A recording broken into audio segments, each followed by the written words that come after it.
2024ஆம் ஆண்டு அதிபர் தேர்தலில் டொனால்ட் ட்ரம்பிடம் தோல்வியடைந்த போதிலும் 2028ஆம் ஆண்டு மீண்டும் போட்டியிடுவதற்கான வாய்ப்புகளில் கமலா ஹாரிஸ் மற்ற தலைவர்களை விட ஒருபடி முன்னால் இருப்பதாக அரசியல் வல்லுநர்கள் கருதுகின்றனர்.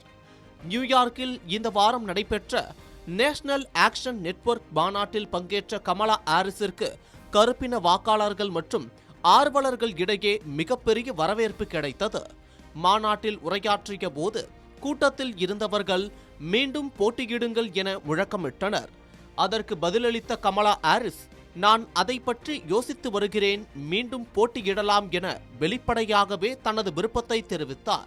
மற்ற ஜனநாயக கட்சி தலைவர்களை விட அமெரிக்கா முழுவதும் கமலா ஹாரிஸ் நன்கு அறியப்பட்டவராக இருப்பது அவருக்கு பெரும் சாதகமாக அமைந்துள்ளது.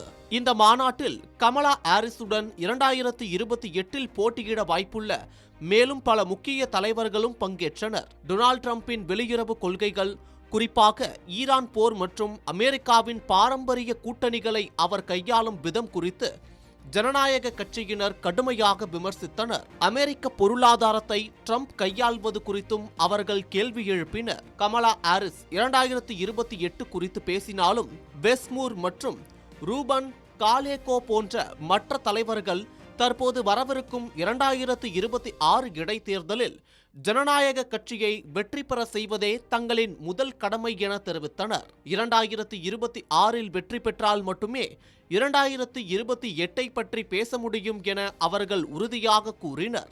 இருப்பினும் தற்போதைய சூழலில் ஜனநாயக கட்சியின் ஆதரவாளர்கள் இடையே கமலா ஹாரிஸ் ஒரு பலமான வேட்பாளராக பார்க்கப்படுகிறார் என்பது உறுதியாகியுள்ளது.